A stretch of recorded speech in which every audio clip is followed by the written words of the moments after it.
Hello and welcome to this tutorial. This is Casey and this is a continuation of partial fraction decomposition. And in my previous videos at the beginning, I went through partial fractions of linear factors. And in this tutorial, we are going to work out on irreducible quadratic factors. For better understanding on concept on how to approach irreducible quadratic factors, please watch my previous video. So let's go ahead and work out a problem. We have 3x squared minus 4 over x cubed plus 3x. The first thing we do is we have to analyze the equation, and I can outright see that we need to factor the denominator. Therefore, this equation becomes 3x squared minus 4. Factoring the denominator, we pull out x. Then we have x squared plus 3. Now, from this point, we notice that this factor here is irreducible, as explained in the previous video. Therefore, this will be equals to the denominator of the first factor is x, which will apply a constant a, and then plus. We have the denominator of the second factor is x squared plus 3. The numerator must have a linear term bx and a constant c. Let's now do away with the fraction by multiply by common denominator. X in brackets x squared plus 3.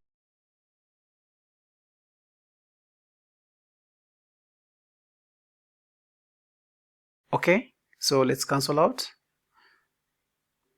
This cancels out, x cancels out, and we have these other terms cancel out and we remain with x. So let's rewrite the equation. Our equation becomes 3x squared minus 4 is equal to a in brackets x squared plus 3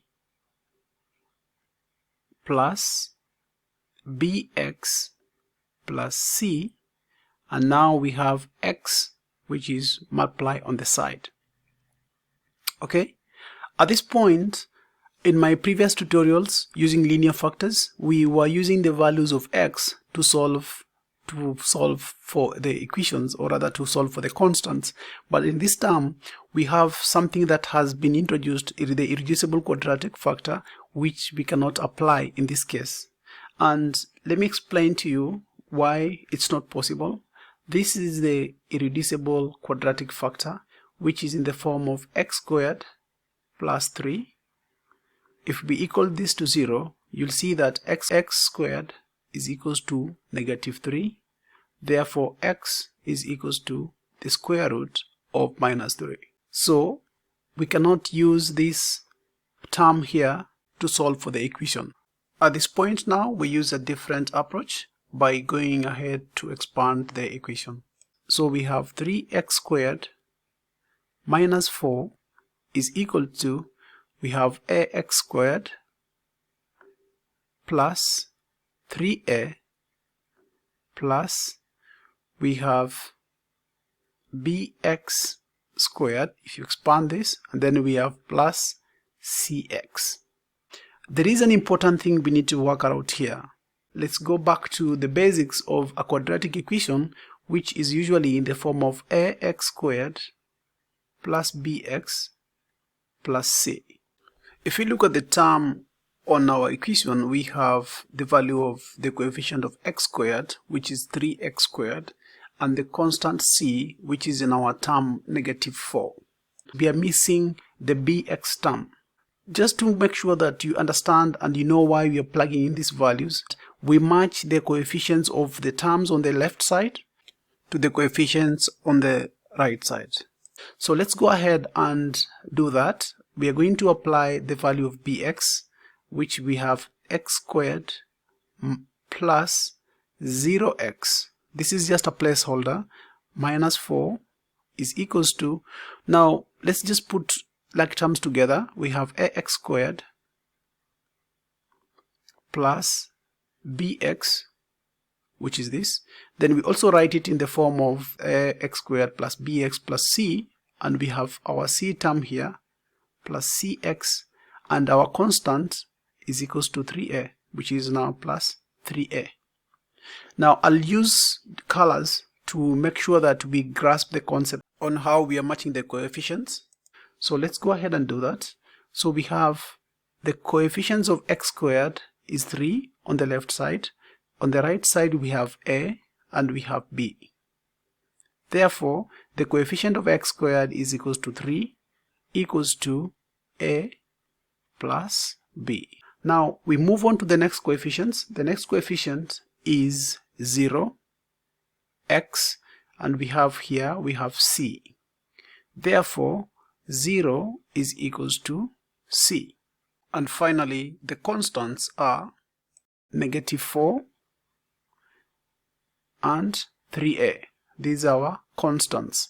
So we have -4 is equals to 3a.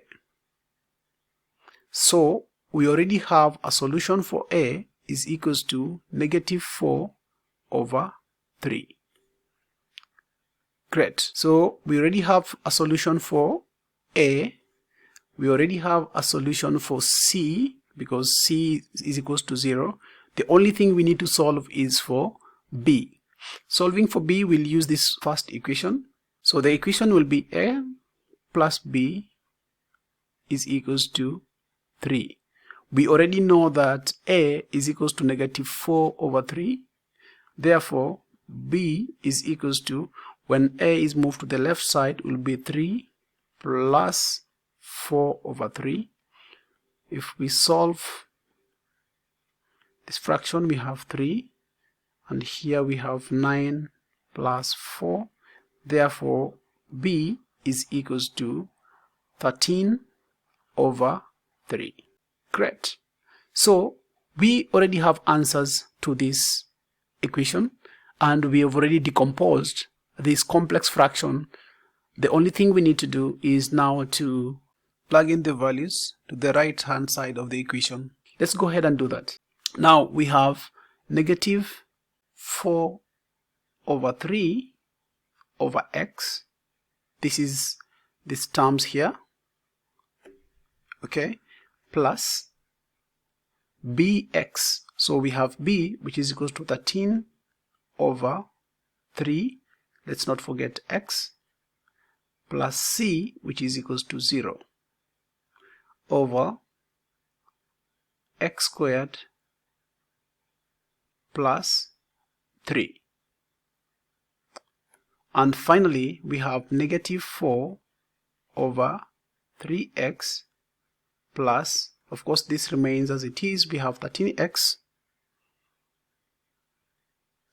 over 3x squared plus 3.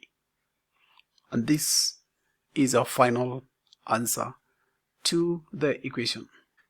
In summary, these calculations are not as complex as they look.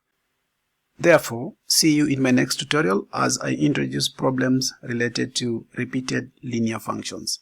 Thank you.